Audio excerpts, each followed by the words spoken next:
नमस्कार दोस्तों, आज के वीडियो में हम समांतर चतुर्भुज की विशेषताओं के बारे में डिस्कस करेंगे। तो चलिए वीडियो को शुरू करते हैं। सबसे पहले हम समांतर चतुर्भुज किसे कहते हैं इसकी परिभाषा जान लेते हैं। तो लिखा है कि जिस चतुर्भुज की सम्मुख भुजाएं समांतर हो उसे समांतर चतुर्भुज कहते हैं। अब यहाँ पर एक पॉइंट ये आ रहा है कि फिर चतुर्भुज किसे कहते हैं। तो चतुर्भुज हम चार भुजाओं से घिरी हुई बंद आकृति को चतुर्भुज कहते हैं। यानी ऐसी आकृति जिसमें चार भुजाएं हो और वह आकृति क्या हो, बंद हो, तो वह क्या कहलाता है, चतुर्भुज कहलाता है। तो यहाँ से चतुर्भुज की परिभाषा हो गई। अब समांतर चतुर्भुज क्या कहलाता है कि वह चतुर्भुज जिसकी सम्मुख भुजाएं समांतर हो उसे समांतर चतुर्भुज कहते हैं। इनकी सम्मुख भुजाएं बराबर होती है तथा विकर्ण एक दूसरे को समद्विभाजित करते हैं। जैसे कि ये एक चतुर्भुज है, ये क्या है, समांतर चतुर्भुज। वास्तव में समांतर चतुर्भुज एक आयत ही होता है। और आयत क्या होता है, ऐसा समांतर चतुर्भुज जिसका प्रत्येक अंतःकोण 90 अंश का हो, क्या होता है, आयत कहलाता है। लेकिन यदि इसको थोड़ा सा टेढ़ा कर दिया जाए या फिर इस वाले और इस वाले सिरे को खींच दिया जाए, इस तरीके से इसको पकड़ के खींच दिया जाए, तो ये क्या बन जाता है, समांतर चतुर्भुज बन जाता है। मतलब ये आमने सामने की भुजाएं तो बराबर हो जाती है लेकिन कोण बराबर नहीं रह जाते हैं। दो कोण 90 अंश से अधिक हो जाते हैं और दो कोण 90 अंश से कम हो जाते हैं। तो ये समांतर चतुर्भुज भी क्या है, एक आयत ही है जिसको या तो लात मार के या फिर इसको धक्का दे के टेढ़ा कर दिया जाता है। तो ये क्या बन जाता है, एक समांतर चतुर्भुज बन जाता है। अब समांतर चतुर्भुज की विशेषता के बारे में डिस्कस करते हैं।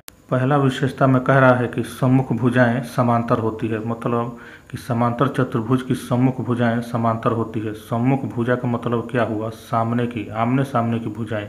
यानी यदि इस फिगर को देखें, समांतर चतुर्भुज ए बी सी डी को देखें तो क्या हो जाएगा, भुजा ए बी समांतर सी डी, यानी ए बी और सी डी क्या है, समांतर है। ये दोनों क्या है, आमने सामने की भुजा है या फिर सम्मुख भुजाएं हैं।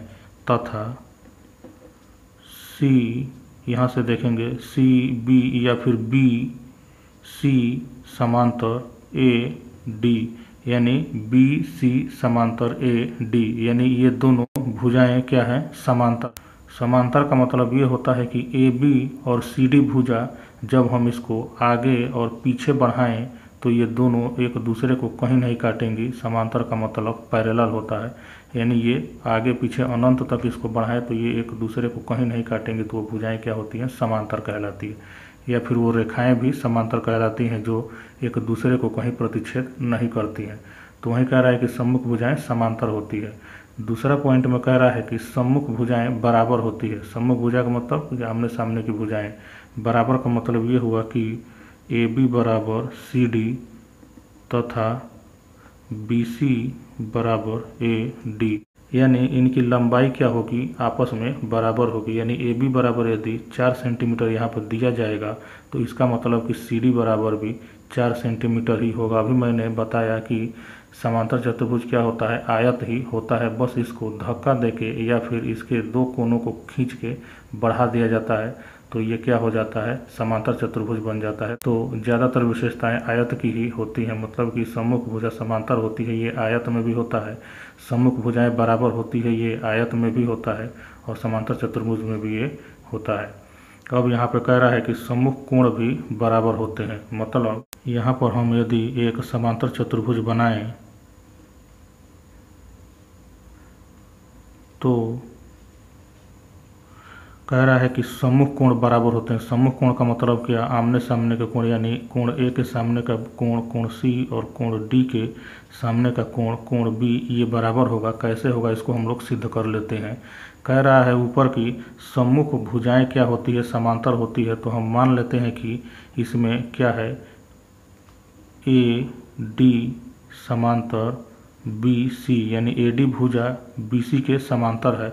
और दिया है कोण ए बराबर कितना, मान लेते हैं 70 अंश। तो यदि ये 70 अंश हो गया तो पीछे के एक वीडियो में हमने यह डिस्कस किया था कि जब दो समांतर रेखाओं को एक तिर्यक रेखा यानी ए डी और बी सी यहाँ पर क्या है, समांतर रेखा है, और हमने मान लिया कि कोण ए बराबर 70 अंश है तो बाकी के कोण हम निकाल लेते हैं। तो इसमें यदि कोण ए बराबर 70 अंश हो गया और ए डी समांतर बी सी हो गई, और यदि ये मान लें कि भुजा ए बी क्या है, तिर्यक रेखा है, तो क्या हो जाएगा, एक ही ओर के अंतः कोणों का योग कितना होता है, 180 अंश होता है या फिर संपूरक होता है। तो 180 में से 70 घटा देंगे तो कोण बी बराबर क्या निकल जाएगा, 110 अंश। अब इसी तरीके से यदि हम ये ले लें कि ए बी और सी डी समांतर रेखाएं हैं तथा बी सी तिर्यक रेखा है, तो क्या हो जाएगा, एक ही ओर के अंतः कोणों का योग 180 अंश होगा और ये 110 अंश है, तो यहाँ पर हो जाएगा 70 अंश। इसी तरीके से यदि हम बी सी और ए डी को समांतर मान लें और सी डी को तिर्यक रेखा मान लें, तो क्या हो जाएगा, एक ही ओर के अंतः कोणों का योग 180 अंश, तो ये 70 है, तो यहाँ पे क्या हो जाएगा 110 अंश। तो वही कह रहा है पॉइंट नंबर 3 में कि सम्मुख कोण बराबर होते हैं, मतलब कोण ए बराबर कोण सी तथा कोण बी बराबर कोण डी। तो इस तरीके से तीसरा पॉइंट था। चौथा पॉइंट में देख लेते हैं। चौथा पॉइंट कह रहा है कि दो लगातार कोणों का योग संपूरक होता है। इस चित्र से हम देख सकते हैं कि दो लगातार का मतलब क्या है, यदि कोण ए लिया जाए तो उसमें कोण बी को ऐड करें तो इनका योग कितना होगा, 180 अंश होगा। संपूरक का मतलब 180 अंश। सीटेट के पेपर में संपूरक कोण, कोटिपूरक कोण ये बहुत बार पूछा जाता है। आप देखेंगे कि लगभग हर पेपर में आपको देखने को एक क्वेश्चन मिलेगा।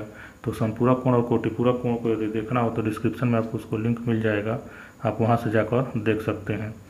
तो यहाँ पर हो जाएगा दो लगातार कोणों का योग संपूरक होता है, यानी 180 अंश होता है।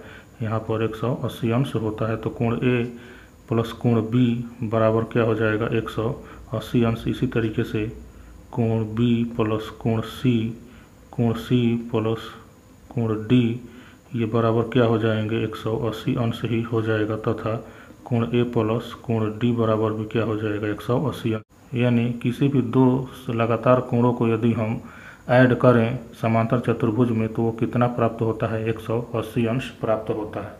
पांचवा पॉइंट देखते हैं। पांचवें पॉइंट में कह रहा है कि विकर्ण एक दूसरे को समद्विभाजित करते हैं, यानी समांतर चतुर्भुज के विकर्ण यदि हम खींचें तो क्या होगा, एक दूसरे को समद्विभाजित करेंगे, यानी ए बी सी डी ये ओ मान लें तो क्या हो जाएगा, एक विकर्ण ए सी है, यानी कोण ए से कोण सी तक जा रहा है, तो ये ए सी है, ये बिंदु ओ क्या कर रहा है, इसको दो बराबर भागों में विभाजित कर रहा है, यानी ए ओ बराबर ओ सी तथा बी ओ बराबर ओ डी, यानी एक विकर्ण दो बराबर भागों में विभाजित होगा। कह रहा है कि विकर्ण एक दूसरे को समद्विभाजित करते हैं, यानी समान भागों में विभाजित करते हैं, यानी एक ही विकर्ण दो बराबर भागों में विभाजित है। ऐसा नहीं है कि ए ओ बराबर हम लिख दें ओ बी, यानी इसके बराबर इसको हम नहीं लिख सकते हैं, एक ही विकर्ण दो बराबर भागों में विभाजित हो रहा है। तो इस तरीके से पांचवा पॉइंट है। छठवां पॉइंट देखते हैं। वीडियो थोड़ा सा लंबा हो जा रहा है, लेकिन आप इस वीडियो को पूरा देखें तो समांतर चतुर्भुज की विशेषता के बारे में कोई कन्फ्यूजन नहीं रह जाएगा। छठवां पॉइंट देखते हैं। कह रहा है कि इसके विकर्ण चतुर्भुज को चार बराबर क्षेत्रफल वाले त्रिभुजों में विभाजित करते हैं तथा सम्मुख त्रिभुज सर्वांगसम होते हैं। त्रिभुज की सर्वांग समता क्या होता है, इसका वीडियो डिस्क्रिप्शन में या फिर आई बटन में आपको मिल जाएगा, वहां से जाकर देख सकते हैं। 4 नियम होते हैं त्रिभुज की सर्वांग समता का, छोटा सा वीडियो है, आप उसको जरूर देख लीजिए, क्योंकि सीटेट की दृष्टि से त्रिभुज की सर्वांग समता बहुत ही इम्पोर्टेंट है। तो हम इसमें देखते हैं। सबसे पहले एक समांतर चतुर्भुज बना लेते हैं।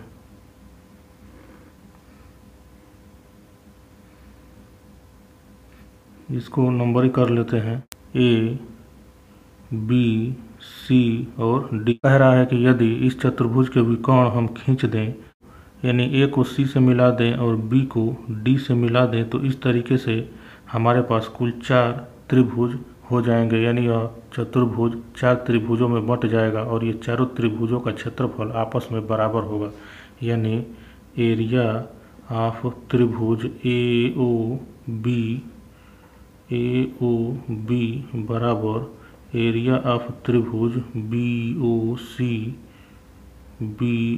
सी बराबर एरिया ऑफ त्रिभुज सी ओ सी ओ डी बराबर एरिया ऑफ त्रिभुज ए ओ डी। ए ओ डी ये सभी त्रिभुजों का क्षेत्रफल आपस में क्या होगा, बराबर होगा। यही कह रहा है यहाँ पे कि यदि विकर्ण खींच दे तो इसमें 4 बराबर क्षेत्रफल वाले त्रिभुज हमें प्राप्त होंगे। और यदि एक त्रिभुज का क्षेत्रफल निकालना हो और चतुर्भुज का क्षेत्रफल दिया हो तो क्या हो जाएगा, चतुर्भुज के क्षेत्रफल में यानी एरिया ऑफ चतुर्भुज ए बी सी डी में हम यदि 4 से भाग दे दें तो एक त्रिभुज का क्षेत्रफल हमें प्राप्त हो जाएगा। यानी इसमें कुल 4 त्रिभुज हैं और एक त्रिभुज का क्षेत्रफल प्राप्त करने के लिए चतुर्भुज के यानी समांतर चतुर्भुज के क्षेत्रफल में यदि 4 से भाग दे देंगे तो एक त्रिभुज का क्षेत्रफल हमें प्राप्त हो जाएगा। यानी ये प्रत्येक त्रिभुज का क्षेत्रफल क्या है, समांतर चतुर्भुज का 1/4 है। और आगे कह रहा है कि सम्मुख त्रिभुज क्या होते हैं, सर्वांगसम होते हैं। अब सम्मुख त्रिभुज क्या होगा, मान लीजिए कि त्रिभुज ए ओ बी एक त्रिभुज है जो समांतर चतुर्भुज का एक पार्ट है। इसका सम्मुख त्रिभुज क्या होगा, शीर्षाभिमुख कोण से हम सम्मुख त्रिभुज निकालेंगे। यानी इस कोण का यानी कोण ए ओ बी का शीर्षाभिमुख कोण सी ओ डी है। शीर्षाभिमुख कोण किसे कहते हैं, इसका भी लिंक आपको डिस्क्रिप्शन में मिल जाएगा, उसे आप देख लीजिएगा, 2-3 मिनट का वीडियो है। तो ये शीर्षाभिमुख कोण हो गया, तो इसका मतलब कि त्रिभुज ए ओ बी सर्वांगसम त्रिभुज सी ओ डी होगा। और यदि त्रिभुज 2 को देखें यानी त्रिभुज बी ओ सी सर्वांगसम त्रिभुज क्या हो जाएगा, डी ओ ए। यानी यहाँ पे हम शीर्षाभिमुख कोण निकालें तो क्या होगा, इसका शीर्षाभिमुख कोण ये मिलेगा। यानी ये दोनों क्या हो जाएंगे, सम्मुख त्रिभुज हो जाएंगे, यानी आमने सामने के त्रिभुज हो जाएंगे। एक का सम्मुख त्रिभुज त्रिभुज 3 और 2 का सम्मुख त्रिभुज त्रिभुज 4। यानी त्रिभुज 1 और त्रिभुज 3 सर्वांगसम है, तो इसको लिखेंगे कैसे, त्रिभुज ए ओ बी सर्वांगसम त्रिभुज सी ओ डी, त्रिभुज सी ओ डी तथा 2 और 4 भी क्या है, आपस में सर्वांगसम है, यानी सम्मुख त्रिभुज है और ये सर्वांगसम है। तो इसको कैसे लिखेंगे, त्रिभुज बी ओ सी सर्वांगसम त्रिभुज डी ओ ए। इसको इसी क्रम में लिखा जाएगा, ऐसा नहीं कि डी ओ ए की जगह ए ओ डी लिख दें या फिर यहाँ पर ए ओ बी सर्वांगसम त्रिभुज सी ओ डी की जगह डी ओ सी लिख दें। तो इस तरीके 6वां पॉइंट है। 7वां पॉइंट देखते हैं। 7वें पॉइंट में कह रहा है कि समांतर चतुर्भुज का प्रत्येक विकर्ण चतुर्भुज को 2 सर्वांगसम त्रिभुजों में विभाजित करता है। अब इसका क्या मतलब है, सबसे पहले हम एक समांतर चतुर्भुज बना लेते हैं। ए बी सी डी इसका नाम हो गया। कह रहा है कि इसका प्रत्येक विकर्ण यानी यदि ए को सी से मिला दें तो इस तरीके से हम देख रहे हैं कि त्रिभुज ए बी सी और त्रिभुज सी डी ए 2 हमें त्रिभुज मिल रहा है। तो वही कह रहा है कि यदि एक विकर्ण को खींचें तो चतुर्भुज 2 सर्वांगसम त्रिभुजों में विभाजित हो जाएगा। यानी त्रिभुज ए बी सी ये सर्वांगसम कैसे हो गया, इसको हम लोग देख लेते हैं। ये जो ए सी विकर्ण है ये त्रिभुज ए बी सी और त्रिभुज सी डी ए दोनों में क्या है, कॉमन है। तो ये दोनों के लिए कॉमन हो गया।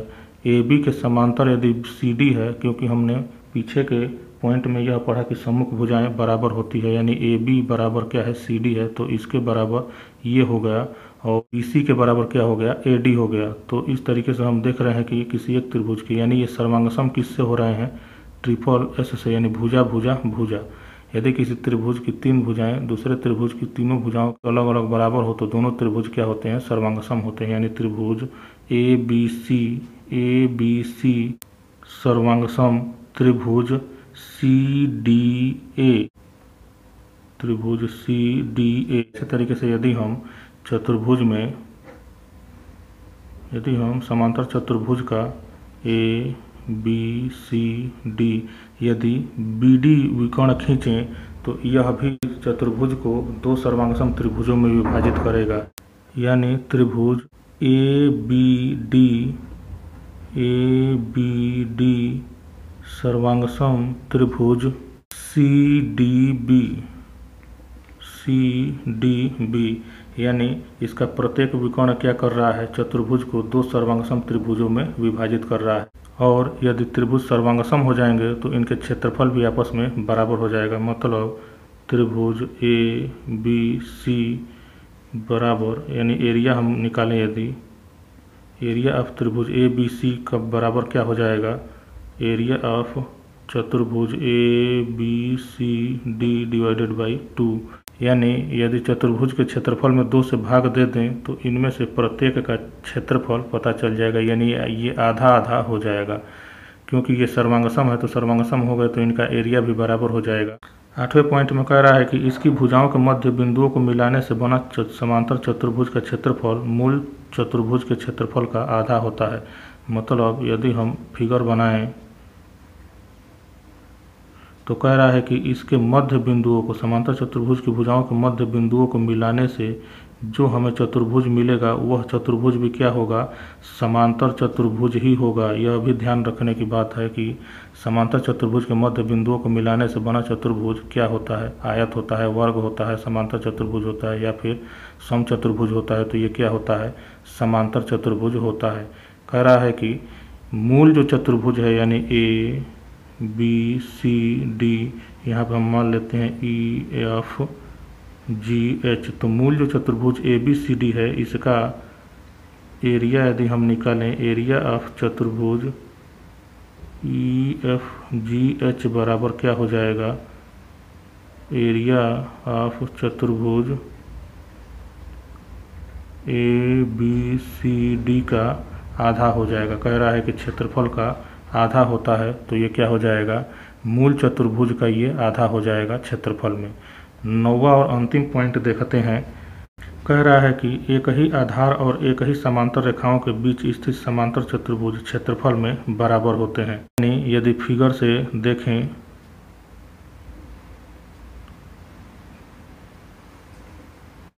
इसको हम लोग आगे तक बढ़ा देंगे इस तरीके से, यहाँ से भी एक रेखा इस तरीके से खींचेंगे और यहाँ से एक रेखा खींचेंगे।